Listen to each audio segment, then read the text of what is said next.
Big Brother Canada 4 has come to a close, which means it's time for another edition of the Reality TV RHAPpy Hour. What's going on, everybody? My name is Jordan Parhar, and I'm with you once again to recap the latest edition of Big Brother Canada 4 on RHAPhasawebsite.com. And at the start of the show, I just wanted to give you guys a quick little disclaimer.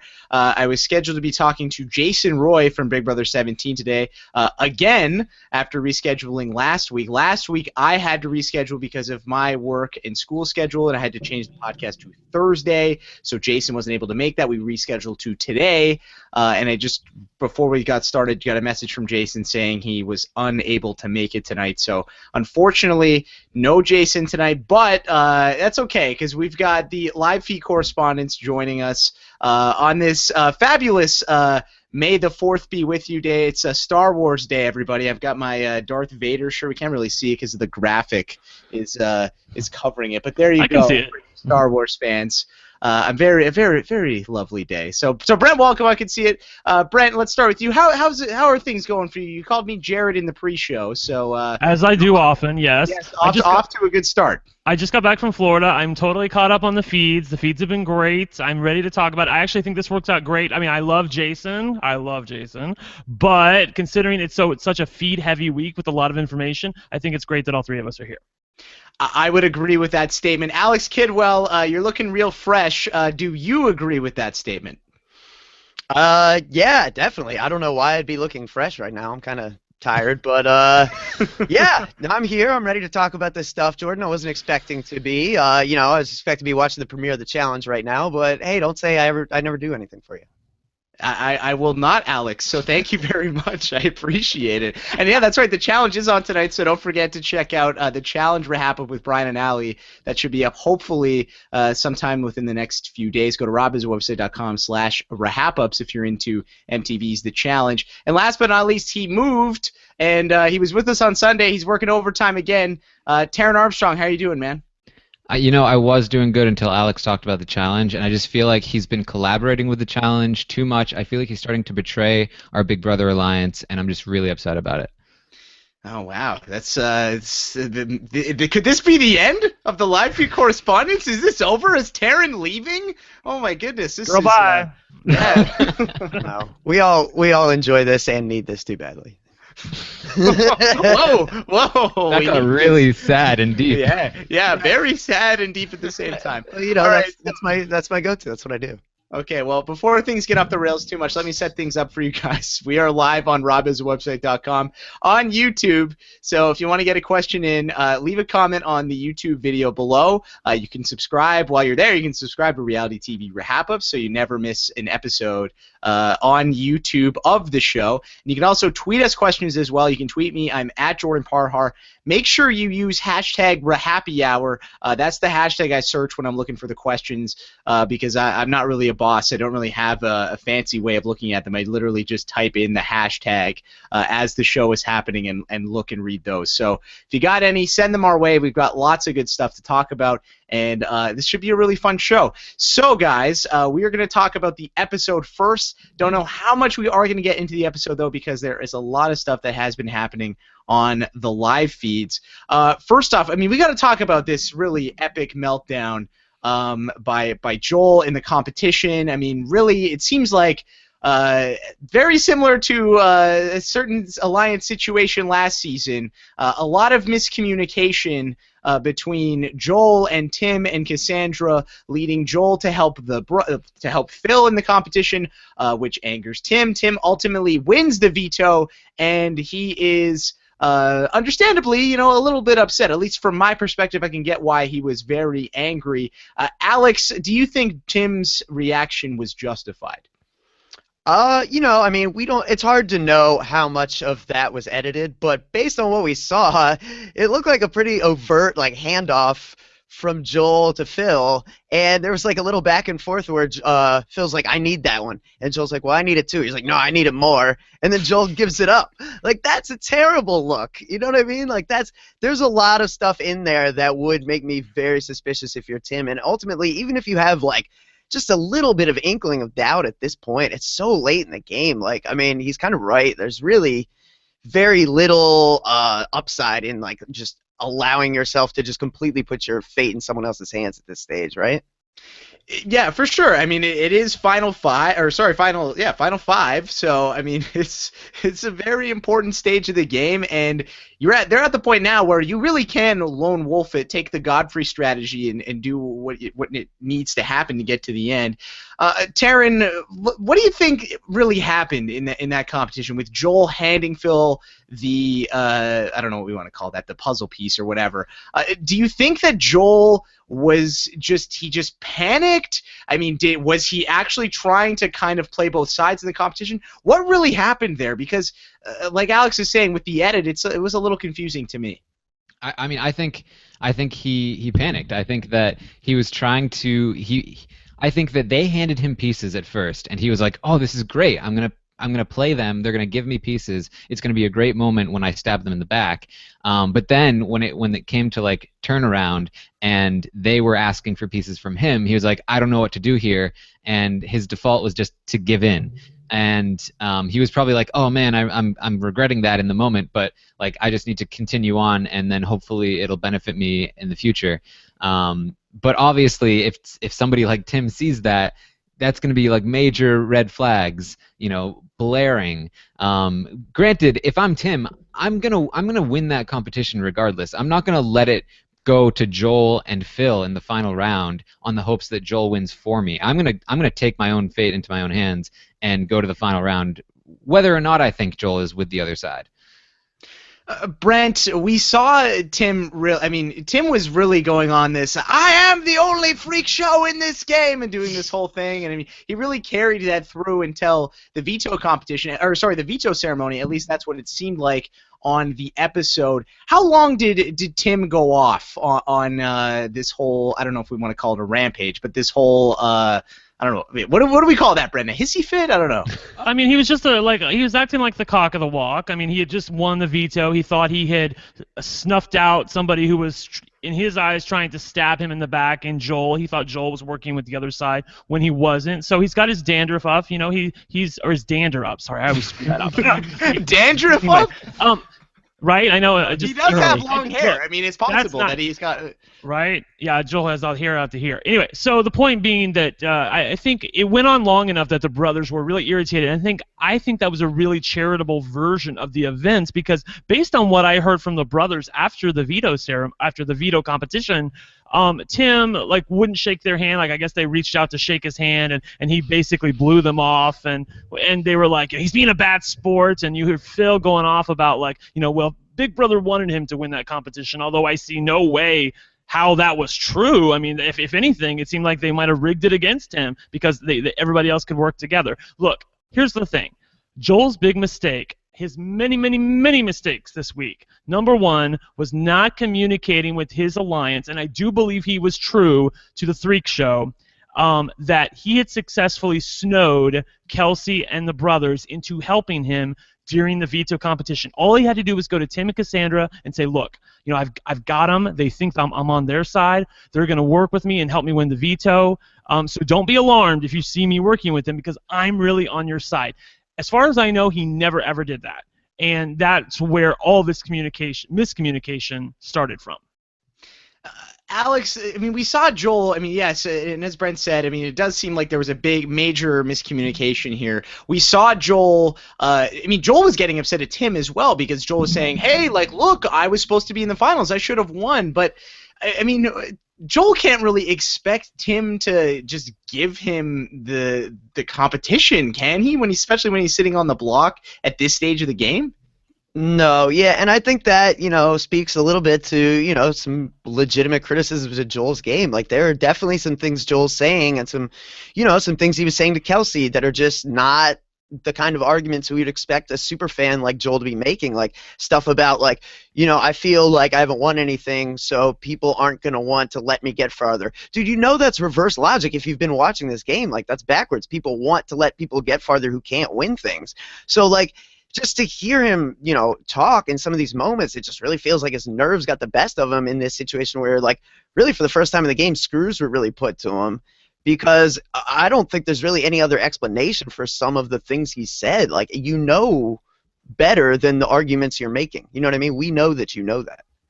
Yeah, I also found that to be so strange because I was just like, wait, like he's really trying this? I just very, very confusing for me. But JP, I mean, it's important to point out though that Kelsey and the brothers, they bought it. You know, they were Bro, that was the having craziest. Joel. That was the craziest thing, Brent, is that they bought it. Well, And exactly. I couldn't believe that. I mean, And it's the thing, nuts. I mean, you know, I don't take a whole lot of notes, but the thing I wanted to make sure that you guys notice in this episode is if you see nothing else, you see exactly how much Kelsey and the brothers trust Joel in this episode. It's one thing if you don't trust somebody. If you don't trust somebody and they stab you in the back, you're like, well, I knew I should have never trusted them. If you trust somebody and then you later find out that they're lying to you, it hurts so much more because you feel like you've been had. So just notice in this episode that Joel has the trust of Kelsey and the brothers, and that, you know, as now that he's been put on the block, he's going to have to fight for his life. And it's Big Brother; anything can happen. So he really needs to be careful of his position in the game here. Most definitely. Taran, let's talk about Cassandra a little bit. I mean, at the end of the episode, we really saw Cassandra get emotional. She was really upset. I mean, we haven't really seen this side of Cassandra too much on at least the edited version of the show up to this point. Cassandra said that her dream, she was really arguing to him saying, hey, my dream is to win this game. Had she ever brought that up before that moment? Because I was a little surprised to see that. No, not really. I mean, it's obviously not something that anybody who's good at the game is going to want to talk about that much. But I think that, you know, and something that they didn't show in the episode was that Tim had been talking to Cassandra about, like, yeah, I might use it on you, and that's why she was going down that, like, using that angle of, like, you know, you said you were going to do this, you've talked about how you don't care about winning, I care about winning, you've talked about laying down for me near the end, like, why don't we make this happen? You know, this is what we've always talked about. But you know, Tim wasn't really interested in that, and he claimed it was because of what happened with Joel, and now, you know, thinking that there are no solid alliances, so he has to go his own way. I think he wouldn't have used it anyway, you know, no matter what had happened. Correct. Okay, yeah. I mean, right? Why would he? Okay, let's take a few questions because quickly before we jump into the spoilers, because I really do want to get into the spoilers. But for those of you who don't want to hear the spoilers, I want to give you guys at least a fair chance to hear us talk about a couple of things. So this one comes from DC Sock 721. They say, why didn't Joel start throwing the freak show under the bus the second Kelsey won HOH? Have to look after yourself only at this point. Brent, what do you think about this? I mean, I think it's a decent point. Why not do that?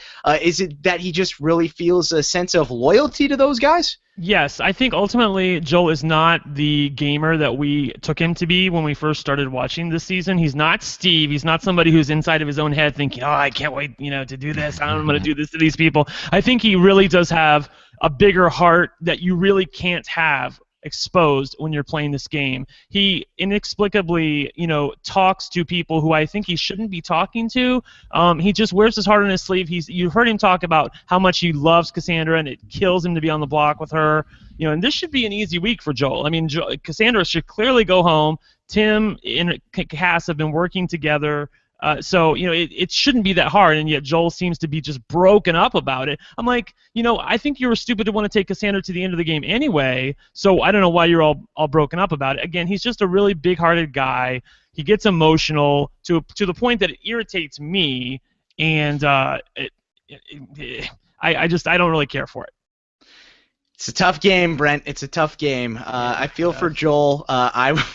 I mean, I've been in that spot before. Once you get in there, you really do form really strong bonds with these people when you're with them all the time. So I get it where he's coming from at least. But yeah, I think definitely, you know, I think he looking back, I think he probably would regret having that much loyalty at least. This one is from Alana Gordon. Alana Gordon says, this episode felt like a Roman Reigns level of a push for Joel. Alex will know what that means. Definitely could have done without Carly Rae Jepsen, or Jolie Rae Jepsen is what Alana's saying. Alex, for those listeners that are not WWE fans, please enlighten them onto who Roman Reigns is.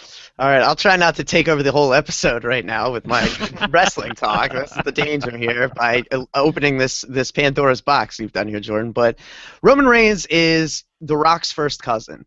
And, wrestling's at a stage now where everyone knows it's scripted, and people who watch it enjoy it because it's really it's like an action soap opera, really. It's about, it's Shakespeare in the round with fighting. You know what I mean? And so we know that the outcome's predetermined, but we want to see a compelling story.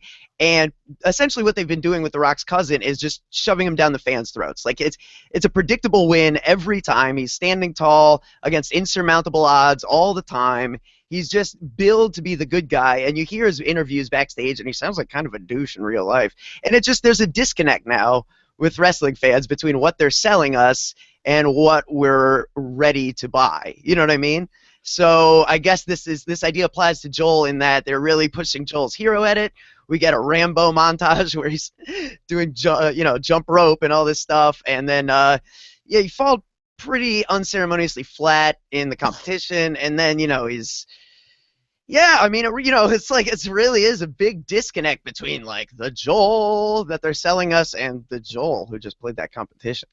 Yeah, I had someone over the weekend tell me that I was the Roman Reigns of RHAP, and I was like, oh my gosh, that's like a huge insult, but at the same time, it was pretty creative, so I thought it was like pretty funny. Taran, let me ask you this. I mean, for me, watching those segments of Joel, because we really got 3 Joel segments in a row that didn't give us anything. I mean, we had, as Alana mentioned, we had the Carly Rae Jepsen thing, which was like for 2 minutes, which I was mad about because I had a much better Drake lip sync last year in the HOH lockdown that never made the episode, but alas, we'll continue. I'll stop my bitterness.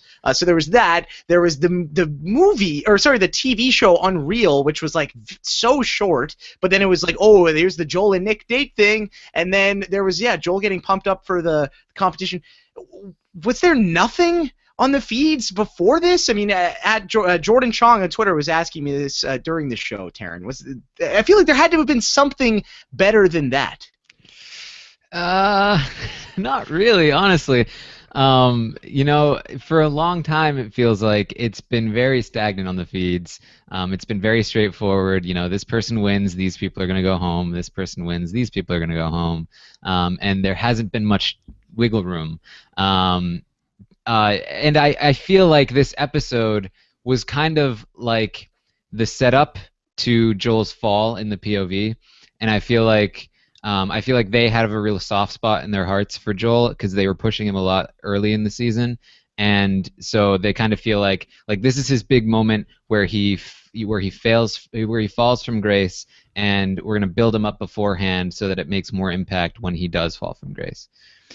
Yeah, that makes sense. It seemed like, it almost seemed like a Survivor episode when I was watching it. But I mean, I knew the outcome already. But I was going to compare it to Rupert's boot episode in Pearl Islands, where like the whole thing is just geared toward Rupert and building him up, and then like just the crash when he gets voted out. Spoilers for Pearl Islands. Wait, wasn't that the entire Survivor Pearl Island season though? Well, the episode itself too was like it's one of my favorite edited episodes of Survivor, just because like the whole thing foreshadows the betrayal and the fall of Rupert. It's so great. Everyone should watch it. And the lizard or the snake eating the big thing and open up its mouth and it swallows the big fat thing. Yeah, exactly. That's basically yeah. So much for your dreams, Rupert. Bye. Check out. It's epic.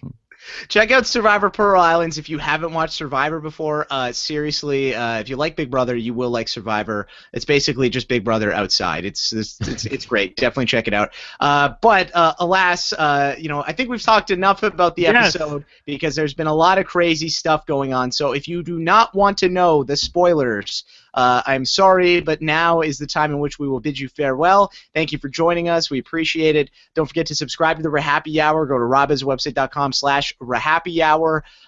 We will be back. I will be back Sunday night after the episode, this upcoming Sunday, after the eviction. We're really going to be getting down to the nitty-gritty. And I think I don't know what the schedule is going to be yet, so not going to say anything yet. You guys will just have to show up and see who the guest is and what the situation is. So, yeah, we'll see you there Friday. Don't forget to join Rob Cesternino. He's going to be joined with Kevin Martin and Alex Kidwell to talk about the eviction, and he'll also have an exit interview for you as well. Okay, here we go. Spoiler time. Brent, fill us in. What has happened on the feeds lately? Because on the show tonight, it really seemed like Cass was going to go. Taran, Willow, and I were talking on Sunday. It really seemed like Cass was going to go, but it sounds like some things have been changing. Right, and I just want to let everybody know, and people have been talking to me on Twitter, they're like, I hope you take Joel to task. And I am going to take Joel to task. But before I take Joel to task, I'm going to take Mr. Taran Armstrong to task, because your ass said earlier this week and last week, I don't like it when it's all about the competitions. It's all about the competitions at this point. This is so boring.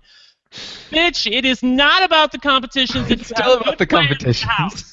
Tim and Cass are freaking amazing players, and even though the competition said otherwise, that they were going to be one of the people that was voted out this week, they have somehow, some way managed to get themselves out of an impossible situation and managed to get the guy who you all said would win the game in Joel almost out of the house. If the eviction were held right now, he would be voted out. I feel very, very strongly that he will be voted out tomorrow. But, it's Big Brother and anything can change. But Kelsey seems dead set on it at this point, and we're going to break down how it happened. But I just wanted to say at the top, it's not all about the competitions if you have great players in the house. So there. If they were great players, the brothers would be gone this week. They're not great players. The brothers are really dumb players. Okay, hold on. We'll get into that in a bit. Let's first set up what exactly happened. Alex, how did we get from the veto ceremony where Tim says he's going to use it on him and basically Joel's dead to him in this game, yada yada yada, to the point where we're at now, in which Cass is somehow alive in this game? Well, basically, you saw the beginnings of it in the episode there, Yes. Joel wanted to protect Cass, and Joel's not thinking. It's 5 people left. You can't protect Cass and protect yourself. There's just no way. Once he sticks his neck out there and starts seeming fishy, you know what I mean? It wasn't well sold. It was kind of transparent, and it's again, you're trying to get Kelsey to put up the brothers, and it's just, it wasn't really playing, you know what I mean? And it just comes off again like he's playing both sides. The more he does, the more he goes from being the pawn to the target. You know what I mean? It's like he can't help but get in his own way right now. And then when it started to seem like the tide was turning against him, then it got way worse. And then he started trying to double time, campaign and do all this stuff to really solidify and, maintain what he had. And, it's like sand slipping through his fingers. He just couldn't hold on to anything. Right. Yeah, Taran, was it so? It never was a consensus that Cass was going home. Cass just thought she was going home. Is that what it was? Because I did see a conversation between Joel and Cassandra outside the pool. I believe this was on Sunday night, where Cass was like, "Yeah, I'm going home, whatever," and Joel really felt bad. But I think Joel was pretty confident he was staying, and then he was saying, "Yeah, I just don't want to be looked at as, the big screw up that Jordan Parhar was last season. I really don't want to be like that, but I don't know. Joel's not really looking so good right now. This isn't good." Yeah, he's looking very JP right now. Well, yeah, especially because as BB President points out in the chat, Cass was going home. She had a conversation with Kelsey where Kelsey was like, "Yeah, I'm sorry, you're going home." Exactly. Until Joel shot himself in the foot with a bazooka. Talking about how he wants to self-evict for Cass, just completely avoiding Kelsey and the brothers, not telling them what they want to hear, and Cass obviously playing ball. That's all she had to do was play ball with Kelsey because Joel wouldn't do it. So when Kelsey's playing ball and Joel isn't, Kelsey's like, well, maybe I should just keep Kelsey or keep Cass, because why not? Cass might keep me and Joel might not. Then Joel has this. When Joel finally campaigns, he has this house meeting and he tells Kelsey, "You're my target next week. I'm going to evict you next week if I'm here." Kelsey, the person who is in control of his fate. He tells her that he's going after her, and it's like she's the one person that you need on your side to stay this week, and you're telling her that you're going after her. Like what are you thinking? It's insanity. Like Right. For me, like to say that I should have predicted this is also insanity. Well, like before we get to the part about Joel's terrible house meeting today, can we at least acknowledge the gameplay of Tim and Cassandra to separate themselves enough in the eyes of Kelsey and the brothers and successfully snow them into thinking that if Cass stays, number one, she has agreed to their demand that she throw the HOH competition, which I believe she has no intention on doing. Okay. Number two, she has told Kelsey and the brothers that she will 100% vote out Tim, that she's done with Tim, that you saw what Tim did. I actually think that Tim's little rampage at the end of the veto competition, though not intended to help Cass, I think is helping Cass, because it separated enough where Cassandra essentially gets to play the victim and say, look how I've been betrayed by everybody. I did everything for everybody, and I've not been repaid for that loyalty. So Kelsey then sees that, and and the other thing too is that Cass has done a good job of successfully pointing out to Kelsey that if Joel is the one who's evicting. Remember, Kelsey can't play for HOH, so she'll be in the pool of 3 people who could possibly go home next week. If Joel wins the veto, he's going to save the brothers and evict Kelsey. If Cass wins the veto, she's going to save Kelsey and evict the brothers. So Kelsey knows this, and that Kelsey now realizes, you know what? If I keep Cass, I should be safe on all 3 sides. Like, I should be fine. So Tim and Cass have done a great job of separating themselves. Like I said, they did make a little bit of a mistake where after they got some of the work done, they started to talk a little bit, and saw Nick and Kelsey start to rethink things a little bit. But then Cass realized it. To her credit, you know what? I don't think we should hang out very much anymore, and they've managed to stay apart enough while secretly working together to make sure that they save each other going into next week. Tim has helped her out by saying, don't overwater the seeds. You've planted enough seeds today. If you overwater them, they won't grow. I love the way he talks about the game. I was really impressed with Tim's work this week, not only in being selfish enough to win the veto, but also in helping his ally Cassandra successfully snow the other 2 people. I only pray that it ends up working.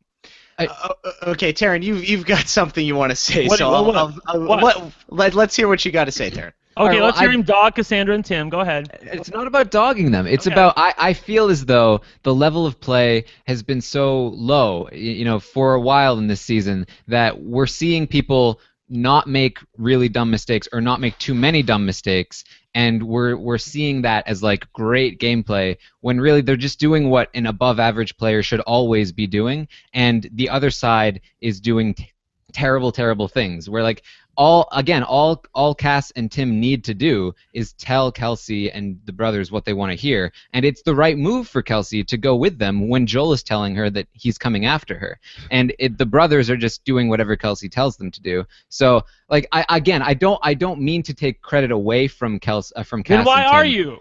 Because I don't mean to take it away from them in the sense that like this isn't their doing at all, but I don't think this is like some master manipulation where they got these people to do something that was against their best interest. They just did what they should have been doing, and the other side did terrible things. I can't buy that. Based on what was coming into this week, and I'm sorry to step on your time, Alex, here, but like based on this week, it was clear that Tim or Cass needed to go home. They were clearly working together. Until Cass had just used the veto on Tim. They all saw they were all stabbed in the back by Cass, and now somehow they've gotten Tim, or they've gotten Cass, they've gotten Kelsey and the brothers to successfully think that Cass will not work with Tim going forward. I think it's brilliant, and I really think that because of Cass and the way she that vote was herself, flipping back without that house meeting.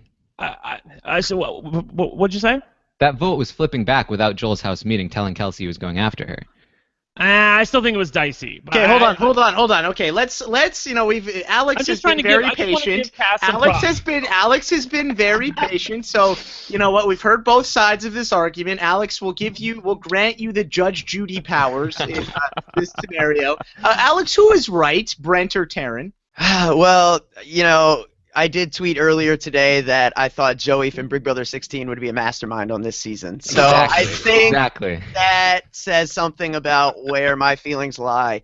Ultimately, I think Cass is a very, very, very good player, but I think everyone this season has demonstrated massive, massive flaws on a level that we don't often see from the finalists of a game. Like, certainly, there's...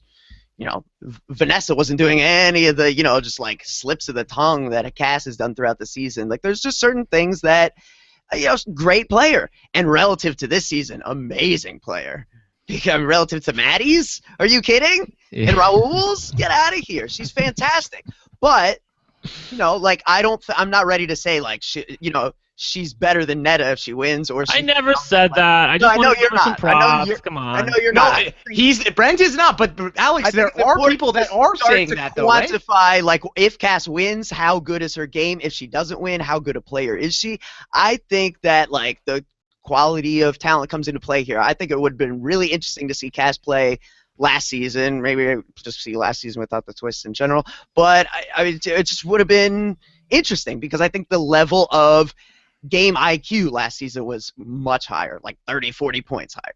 Yeah, and I will say, like, I've seen people talk about, like, if Tim wins, he enters the great pantheon with like Dan and Will, and it's just like I feel like we're judging them at a higher standard than we should be.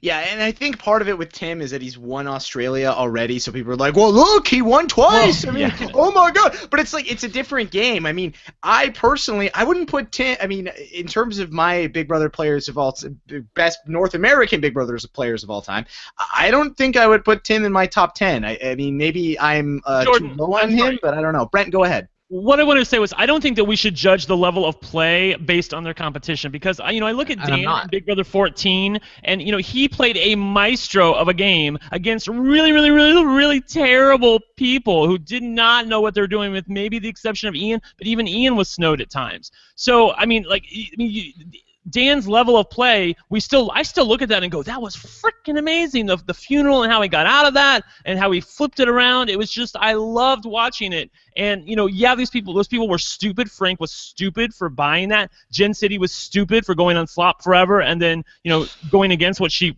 wanted to get the veto for in the first place.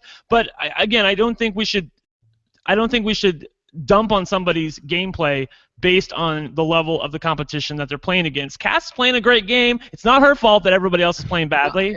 I don't think that's what I'm doing because I'm not saying that they're good. I'm not saying they're good relative to their cast. I'm saying looking at their game individually, there are a lot of times where they had to get really lucky in order to move forward, like with the Mitch twist and the member thing. For the night. And there were plenty of mistakes that they've made that I can point at, in their own game, regardless of the competition around them, where they should have been in a bad spot, but things just kind of worked out. Before we go any further, just when you thought you weren't going to hear the M word tonight, Brent. Right, I know. I thought we were almost there. Jordan, can we? I had to bring it up once somebody started pointing it out. I had to bring it up every episode. Okay, cool.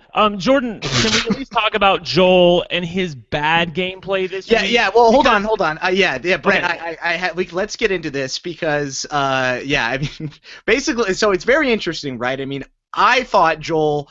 As soon as I heard the news Sunday, I thought, okay, Joel is 100% safe. There's no way he's going home. Cass is going to go home. She screwed over Kelsey and the bros. They're going to get rid of her. It's as simple as that. But now we're in a spot where, Joel has really screwed things up. Alex, how did Joel? So Joel, let's go back to this house meeting. So Joel tries to have this house. He wants to have this house meeting today, or this. I saw people calling it a presentation.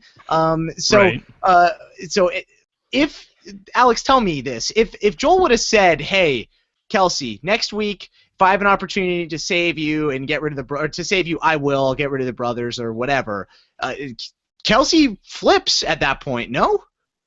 I mean, yeah, all he had to do was say, like, I'm getting rid of Tim if I have, you know what I mean? Tim is, like, the easy, like, Tim's voting to keep Cassandra anyway. You know what I mean? It's just, like, it's an easy thought process. So just say, Tim is my target next week. Tim has come out. Tim outed this alliance. I didn't, there's plenty of ways to do it. I just feel like, he spent a lot of the week very mopey and very down on himself. And trying to quit. Yeah, I mean, they're right. We haven't even talked about that, but, like, there was a lot of speculation that Joel was just going to bow out of this game at Final 5. Like, that's absurd, man. I'm sorry. Like, that's a level of, like, lack of competitiveness that I'm just, like, shocked by. Like, that's really rough. But just to elaborate a little bit. But, like, all right, go ahead. Say what you got. Okay. No, Alex, I'll give it to you. What do you want? You haven't got much time tonight, Alex. You haven't got much time tonight. Let's keep going. I just think it all compounded to, like, lead to this, like, presentation, I guess, that just had no confidence, and it's just like, like, the first rule of public speaking is to know your audience, know who you're trying to deliver a message to, and craft your message to fit that audience.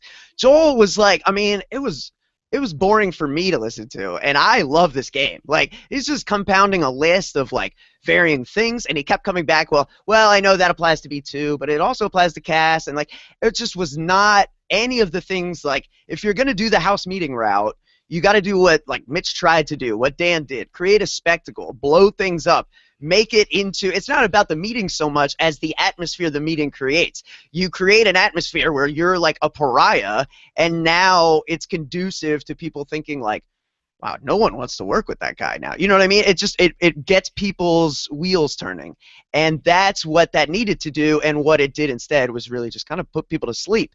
And then Nick asked the vital question, who are you going to target next? And he said Kelsey. I mean, that's really just when it all went downhill. So yeah, Brent, I mean, it seems like if Joel would have just told a few lies, he would have been fine, but instead he still, I feel like, I mean, just based on how I'm looking at it, and correct me if I'm wrong, but it seems like Joel is still feeling kind of guilty about the whole freak show thing, and he's trying to, like, win them back or something, or prove his loyalty, and by saying the brothers, but then this just, like, completely screamed. Like, what?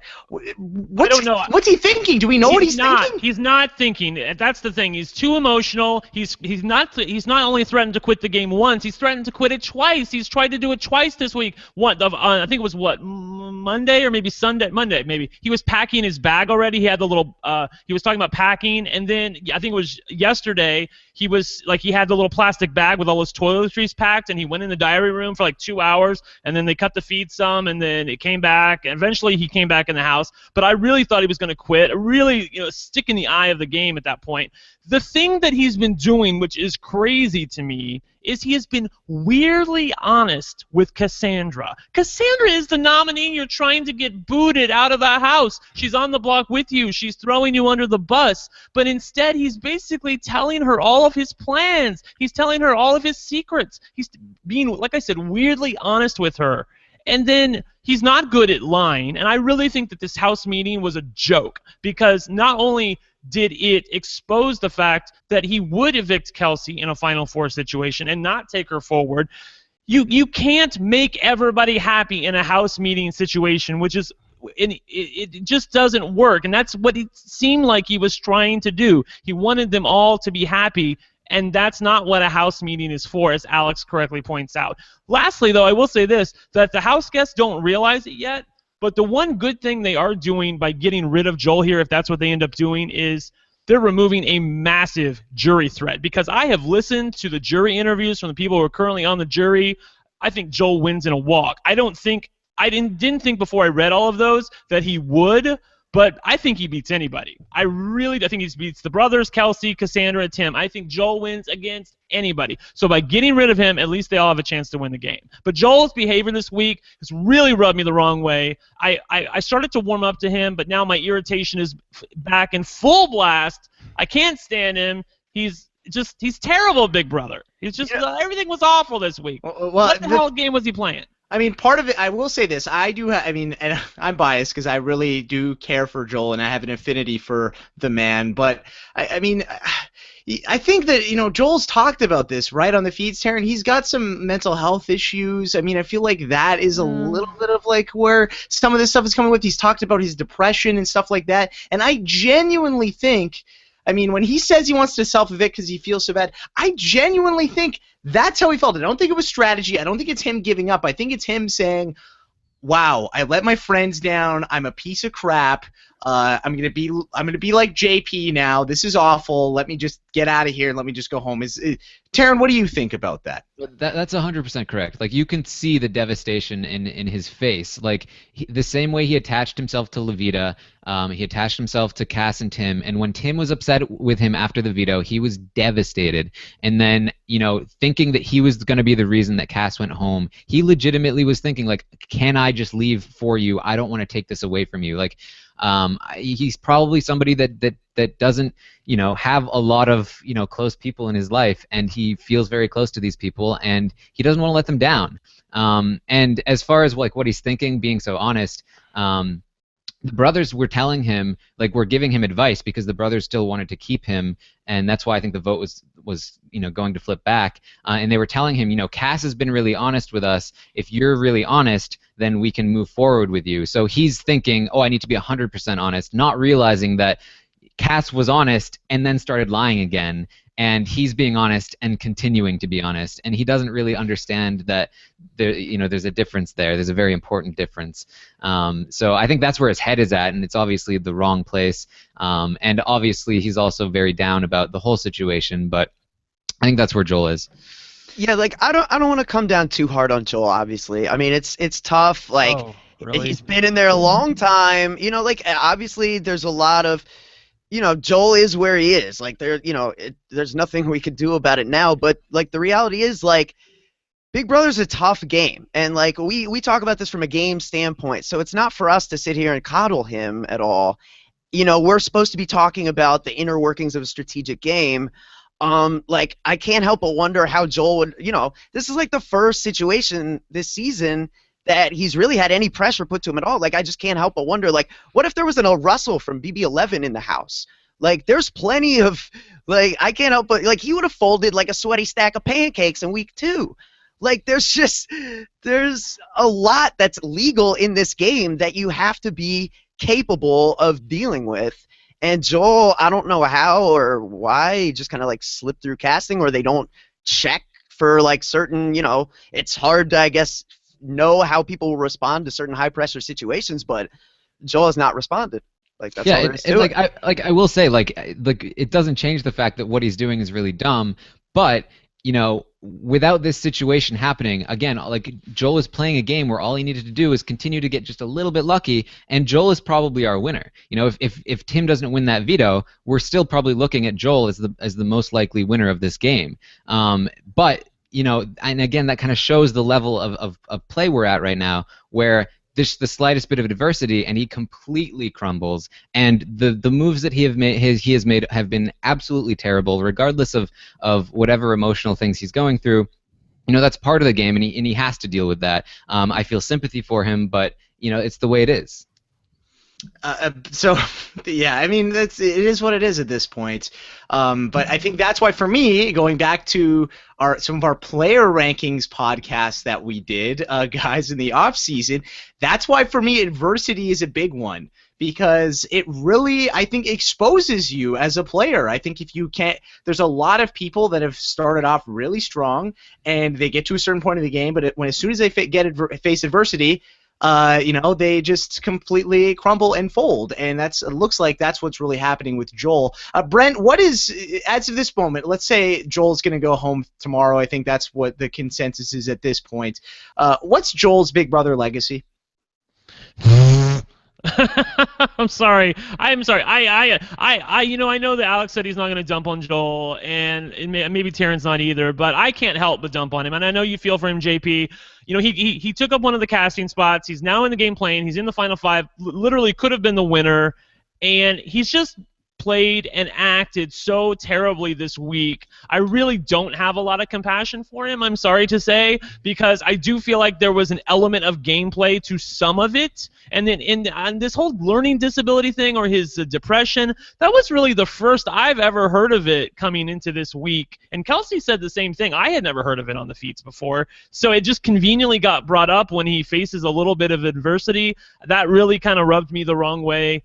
And I know that the feeders were just absolutely livid at Joel's continually threatening to quit, again, when this is the first time he's ever faced any adversity at all. I will say this, though. I not to come back to my Tim and Cassandra, pro rant, but they have done a good job of effectively pointing out to Kelsey and the brothers that Joel can win the game. And Nikki's little, Joel, you're the winner, and I'll shout it from the mountaintops thing that she said when she was walking out the door is certainly not helping him this week, because anytime they're talking about the jury votes, that's what they come back to. And Joel has said to them in his little speech today, inexplicably he tells them, it's not fair to count the jury votes, Yes, it is. We're all playing a game for $100,000, and we have to win over the jury. What are you talking about? You had someone just walk out the door who said 100% she's voting for you, and I think you could get Jared's vote, and I think you could get Mitch's vote. You are dangerous to be taken forward. I'm glad Kelsey has realized that.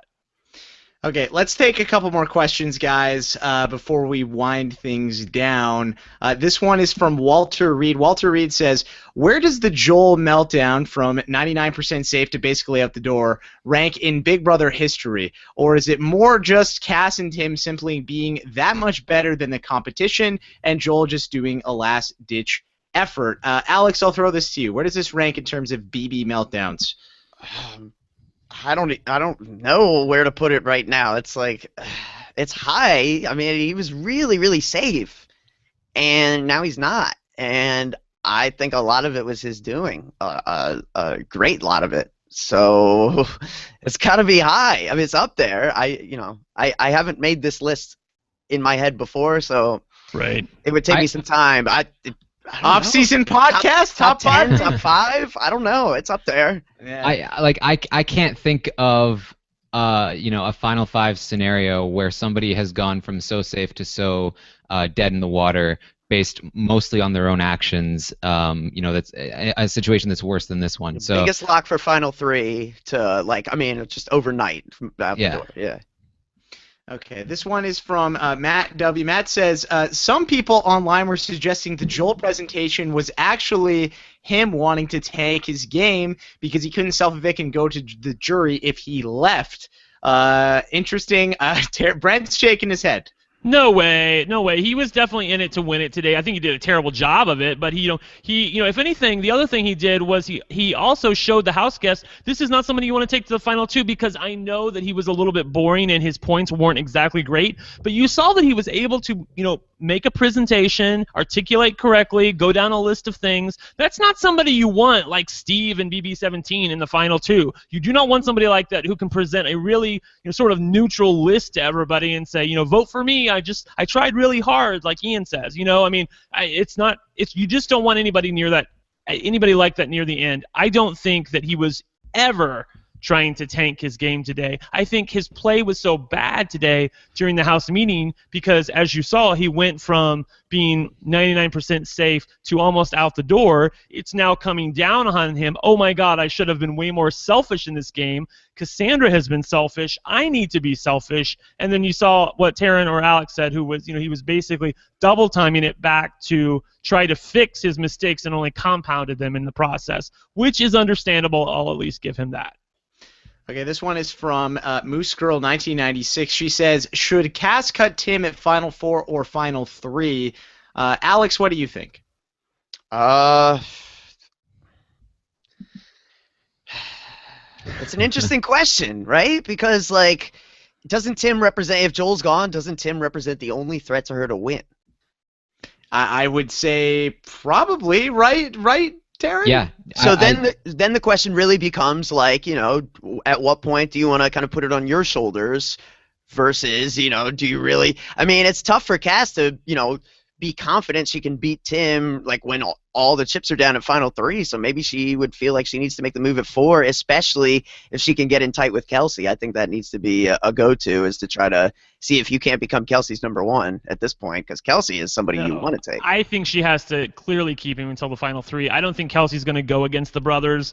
I think it's kind of a wash between, in Kelsey's eyes, I think it's a wash between the brothers and Cassandra as to who to take forward in the game. So I think she would take the brothers because they've been more loyal. Kelsey's a very emotional player. I think she would want to do it for Jared, bring the brothers forward and get Cass out. So I don't think that that's something that Cassandra needs to consider. She needs to keep Tim until the final 3, and then that has to be her coup de grace where she just cuts him like John cut Netta at the end. That has to be the way it has to happen.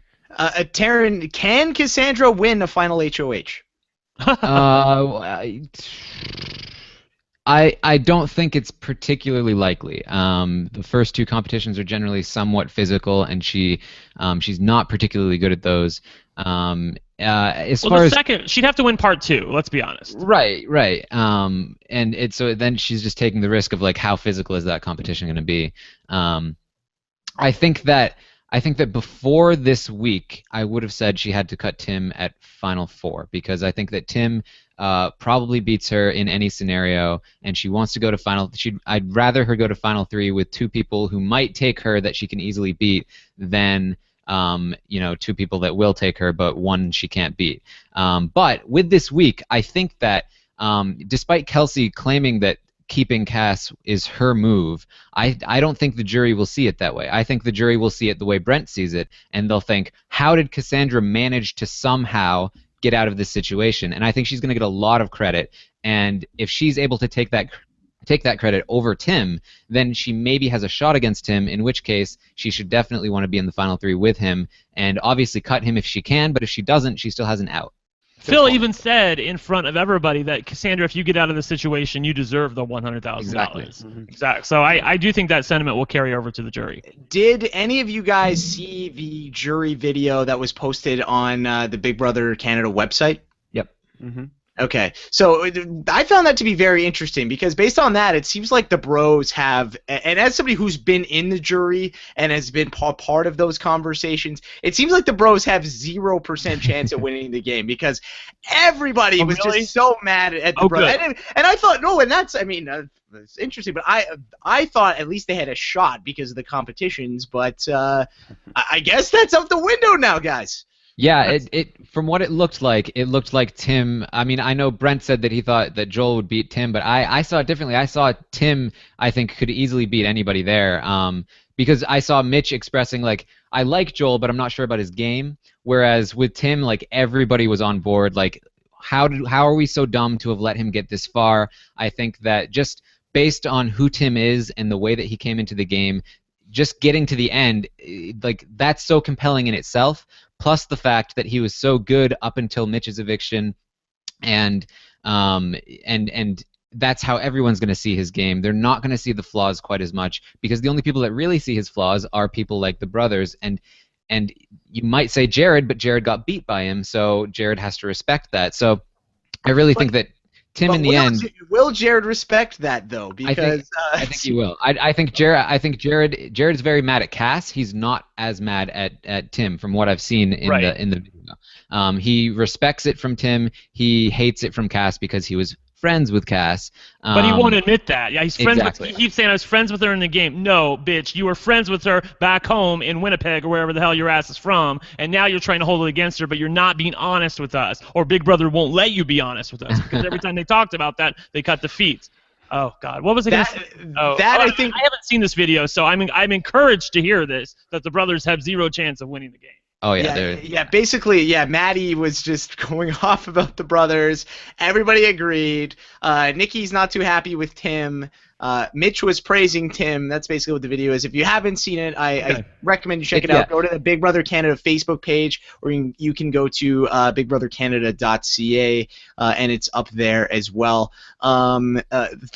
Taran, you had something to say? I was like, the video basically confirms, I think, what most of us thought the jury would feel. So I don't think it introduced like too much like new information. Okay, let's take. I think let's wrap this up. I think there's one more, and then I have a couple more questions of my own to ask you guys. So this one is from Mohammed Abdi. Alex, I'll throw this to you. What is or was harder to do? Cass and Tim potentially convincing Kelsey and the brothers to keep Cass, or John and Netta convincing the Gremlins to keep Adele and to vote out Arlie? Like objectively, the harder sell is the Gremlins because they're not nearly as logical as Kelsey, and that's like Kelsey's not the most logical person either. So that's really something. No, I don't think it's even close. I think that the Gremlins, it was a fairly obvious decision for them to keep Arlie in the game. Like that was what they should have done, and Netta and John managed to convince them not to do the thing that was very obviously good for their game. Whereas Cass managed to convince Kelsey to do what was probably best for her game in the first place. So there's a lot less she had to do. So I think by far John and Netta is the more impressive feat. I would just hate having to engage in any kind of negotiations with Sabrina. And that sounds that's rough. I invited you to my house, Alex. I invited you. Big brother, I'm done. I'm out. I'll take my 11th place stipend now or whatever. I can't handle it. Fun side note, when we were in the house last year and John Party came in and visited in the baby costume, I think John maybe said 10 words because I don't think he was allowed to talk too much, but he was asking how we were doing, and Bobby was like, he's like, yeah, I'm really struggling with slop, like this isn't good, and he said, well, I don't know about you guys, but you guys, it looks like you're struggling, but hey, you guys didn't have to live with Sabs last year. 1 minute with her, and all of you guys would be self-evicting. So there you go. I think the sentiment is shared, Alex, amongst some of the BBCan 2 people. But yeah, it'll be interesting to see when Sabrina's back on All Stars. I'm really looking forward to watching that. Okay, let me ask you guys a couple questions here. Brent, right now, what is the vote going to be specifically tomorrow? Is it going to be unanimous that Joel goes home? Is it going to be a tie, and then Kelsey's going to break it? What's the situation? It looks like the brothers are going to go along with Kelsey's plan here. Although I did hear Kelsey say earlier in the week that wouldn't it be fun for if it came down to me? Kelsey wants to be the tiebreaker vote. So I actually don't know where it is. I think right now the brothers are probably going to vote with Tim to keep Cass, and that's just going to be the end of it. Everybody agree with that or not? They did say to Cass that they still might change their mind and vote the other way, but Kelsey isn't going to flip either way, so it doesn't really matter. Okay. Okay, sounds good. And more then, empty threats from Phil and Nick. What do you know? You better throw this veto. This HOH. That's what they said. Or else, yeah. Oh yeah. And we haven't even mentioned the treaty, the final 3 treaty alliance. Oh, right. Right. So much stuff to talk about. So go ahead and fill them in. Yeah. Tim, Kelsey, and the brothers have made this treaty to say that whoever it is that stays this week is going to go next week, and the 3 of them are going to be the final 3. Obviously, Tim has no desire to follow through with that. They have no desire to keep Tim against their own interests. So it's basically just like wallpaper. There's no point to it. So, but it's funny. It's funny. I think it's like Tim has done an interesting job in reintegrating himself after the blow up. And that is again, I think what he has done well and what Cass has also done well is like somehow, despite always being together, they've managed to separate themselves in the eyes of Kelsey and the brothers. If only Newport could have done that last season. Oh man, that would have been so helpful. Well, all you needed to do apparently was just say, "Yeah, we're not together anymore." Yeah. Yeah, we didn't try that. We didn't try that. It would have worked, baby. You'd get to like Final 4 and they'd be in there, and the brothers would be like, "I wonder if Jordan and Zach are working together at all." Yeah, you could still be hanging out in the pantry all the time, and all you needed to do is just say, "No, we're not together." Oh man, that would have been so. Man, if only Cass could have gone back in a time machine and given us a strategy session, that would have really Cass and Tim, that would have really helped. Okay, so Alex, looks like Joel's gonna go home. what's going to happen on Thursday? This is a 2-on-2, it looks like, really moving forward. So if you had to take a guess, what's the final three going to be? If I had to guess, I would say the final three will be Tim, Cassandra, and Kelsey. Yep. Tim, Cassandra, and Kelsey. Brent and Taran, you guys are nodding your heads. You guys are. I co-sign that. Yeah. Keeping Cass is good for Kelsey, so her odds are better. Okay. Well, I'm going to go out on a limb. I am going to say the final three is going to be the Bros, Kelsey, and Cass. I think Tim is going to go home this week. I think the Bros are going to win this HOH because Nick is playing, not Phil. And so I think there's going to be a little bit of an upset, and we're going to see, it's really been a roller coaster ride for Cassandra and Tim recently. I mean, it's just been up and down, and we're on an up right now, so I think we're going to be going down very soon. But really what it comes down to is the veto competition, so that will be the most interesting thing. Any final thoughts from you guys? I don't know. I think it's been an amazing season. I really am pleased with this season. I'm glad to see that it's not all about the competitions, even when we think it is. And I will admit to Taran that I did also think it was about the competitions earlier this week, but I was glad to see that I at least was proven wrong. I love the passion that's coming from Tim and Cass. I'm glad to see that Kelsey, even though she's been dead to me since she was evicted, she is using her head at this point. I think that she actually has a decent shot, Kelsey I'm talking about, to win the Final Four veto. It's usually some, put these dates in order, what happened when, or who was connected to who. And Kelsey seems to be pretty smart, and she's been studying a lot. So I wouldn't bet against her. Taran, thoughts or anything that we did not talk about today that you would like to briefly touch upon? Well, I still think it comes down to the competitions. I think that if it hadn't come down to the competitions, somebody from Freak Show would not be going home this week. The fact that they didn't win the competitions meant that one of them had to go home. And it's going to be the same thing for Final Four, and it's going to be the same thing for Final Three. It'll just come down to, who's going to win the competitions. Who is going to win the competitions? Was he talking then? I didn't hear what he said. Anyway, Alex, what do you have to say? It's probably for the best. Well, Alex, I'll let you speak, but I do have one special question. I found this, and I figured you would probably be the perfect person to ask. This one comes, and I don't know if this is Laura or Lara, how you want to say it. She says, anyone have any subtopic ideas for my "What's Wrong with Big Brother Canada" essay? Alex, where should she start? Where? It's been a fun ride. Drink before we start this. It's been a fun ride this season, hasn't it, Jordan? Oh, it's been a blast. Yeah, no, I mean, it's there's ups and downs, and we love covering this, and that's why we want to see it be as much fun as it could possibly be. So when certain things get introduced, like obviously there weren't as many twists this season as last season. That's great. The few twists that were introduced, a little too powerful for my taste. I think the idea of giving somebody live feeds, and people have made the comparison with Allison and Scott and those guys seeing live feeds, but it's just so night and day once you've played with people, and then you get to leave and watch how they play when you're gone, and then go back in with information. Like, to me, that was way too strong.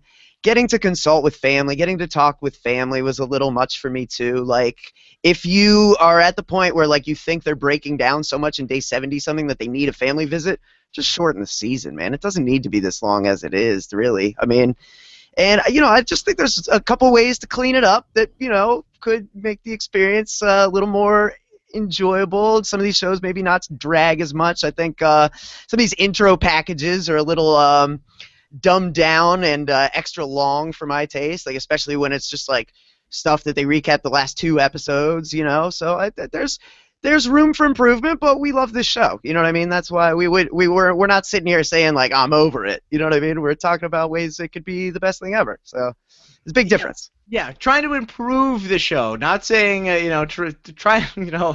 Sometimes it's hard, but we're trying to stay positive. That's really what it comes down to. Also, just to fill the quota.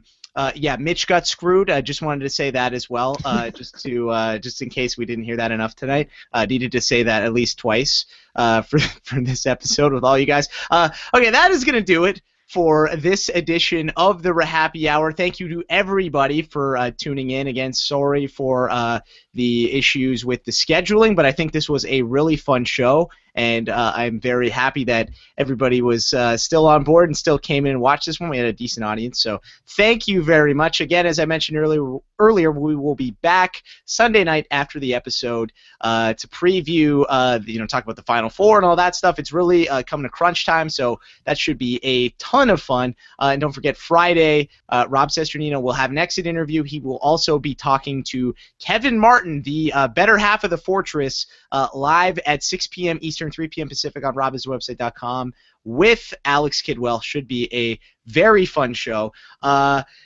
I'm trying to think of the hashtag, and I'm just looking in the chat. There's nothing that really comes to mind, and I don't really want to mess around. So, the BB president, I think we're going to give it to him. He says, hashtag call Joel maybe. And, this has really two purposes because, one, we saw him sing Call Me Maybe. We also, I think Joel's going to need some support after the season. So, Don't maybe, call me. Yeah, so maybe call Joel, maybe, and send him some love after the season. He didn't put his digits out on the live feeds, did he? That was just other people. No, that was just my boy Ramsey, but or was it Jared? I don't know who it was. Jared and Kelsey. Jared and Kelsey. Yeah, that's okay. Can I have that number? I need that number after the show. You already have Jordan's number. Yeah, you have my number, Brent. I don't know what's wrong with that. I'm the real Jared, right? Right. Anyway, thanks guys for joining us. Don't forget to subscribe. Go to robiswebsite.com/RHAPpy-hour. While you're there, leave a rating and a review. And for 3 lucky people, you can potentially win a prize that is Jordan Parhar related at the end of the season, and that's about a week away. So I will be announcing that on the finale show. So get those ratings and reviews, and it helps the podcast grow, and it really helps me out a lot. So if you could do that, that would be very much appreciated. All right, so for Alex Kidwell, Brent Wolgamott, and Taran Armstrong, I'm Jordan Parhar. Hashtag call Joel maybe. We'll talk to you soon. Take care. Peace out.